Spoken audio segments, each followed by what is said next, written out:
Okay, welcome to the course for selecting software modules.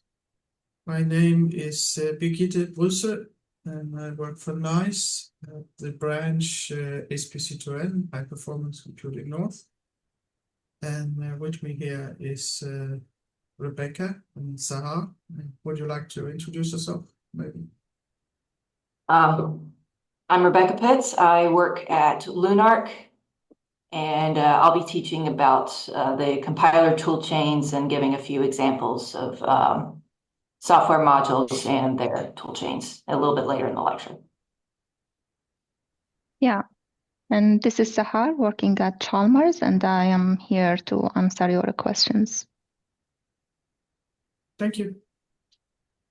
When we talk about questions, there is a Q&A document, and I'm going to share the link to it. So,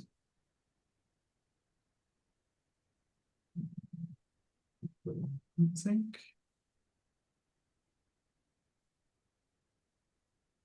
that I'm going to share it in the chat. So if you talk or show your video during the lectures, you may risk getting recorded.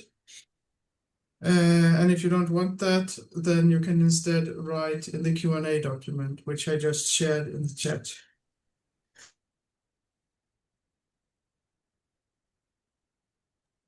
Sorry. Let's see. I am here. So the NAISS, this is a NAISS course. It's given under NAISS, and it should have said Chalmers or C3SE here instead. So I think old from the spring. We didn't change that. And there are some links here that you can find with more documentation about modules at the various Swedish HPC centers. The prerequisite is basic Linux. It's very basic. You just need to know how to basically change directory and list files. And there's a link here to material from a recent NAISS course and also the recordings. So what we are going to talk about today is what is the module system? Why would I want to use it? And what happens when I load, unload modules, paths, environment variables, more what's happening. Very brief talk about easy build. Useful commands to the module system, some examples that you try for loading and unloading and other things. And then a bit about compiler tool chains. And aside from that, we will also briefly cover how to use modules in batch scripts. The course will show how to do it on Tetralit in general, but there will be tabs for some of the other centers, and there will also be examples on some of the other centers. The thing about modules is that they mostly work the same, though they are named differently, and they also fall in two groups. Some centers have a flat structure, and some have a hierarchical structure where you need to load prerequisites first, but we will talk about that later. Other than that, this course will teach you enough that you should be able to find which modules to use at different types of centers. There's an important info page. It's here, linked here. It has the course projects, login info for Tetralit, etc. There's a Q&A page, which I just linked to the chat. It's also here. After the course, there's an evaluation survey, and it would be great if you could fill that in because it helps us to develop the course in a way that hopefully makes it better for you. So this here is the welcome and the syllabus. And after that, we'll go on to the module system and overview. And then more into the commands. There'll be a short break. And then Rebecca takes over and talks about compiler tool chains. and software modules, and then modules in batch scripts. And then we'll have a summary at an end, so we can ask some questions also.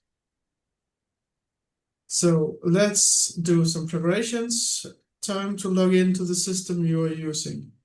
You will not need a graphical user interface, so you can use whatever SSH client, ThinLink, whatever you want to use to log in. And here are some connection info for the various systems that you might be using. And I'm going to log in to Tetralit.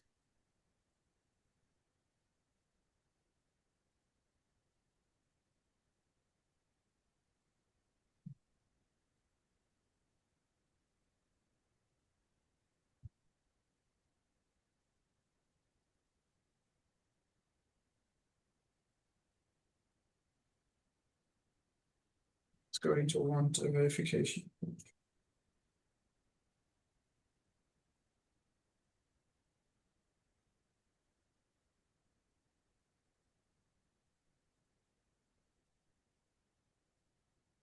So I'm logged in here to Tetralit.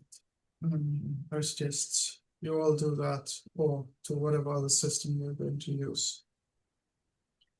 And then you should set up a working directory. You won't need a lot of space, so you can create the directory directly under your home directory.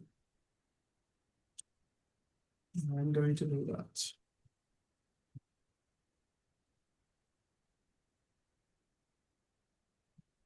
I have such a directory, so I'm going to remove it.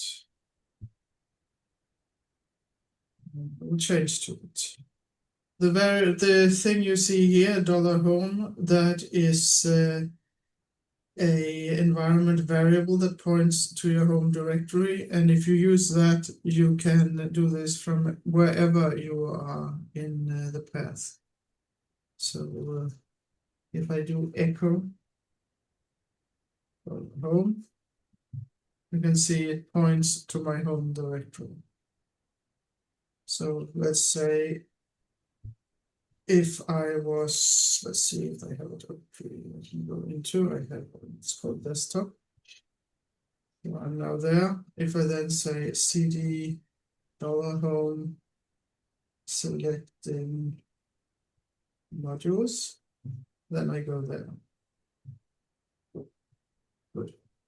So with that, you should download the exercises. I'm going to do that. Copy in here.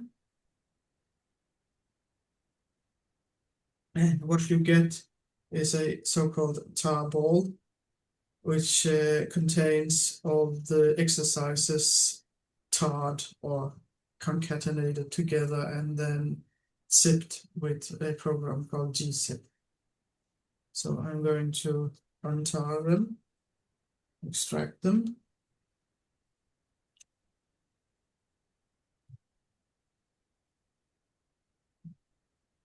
Gives me this.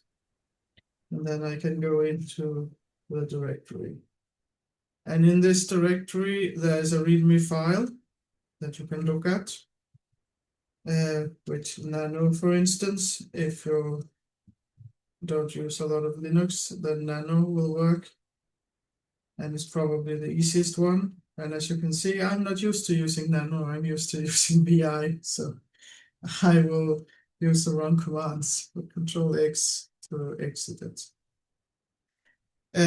There are 5 directories, and inside each of these directories, there are some exercises. And in many of them, it's just exercise.md. I think this one is the only one that has anything else. Inside that are some exercises. What you can also do is you can go here to this GitHub page, which should be linked in your important info page, but I'm going to share it here also.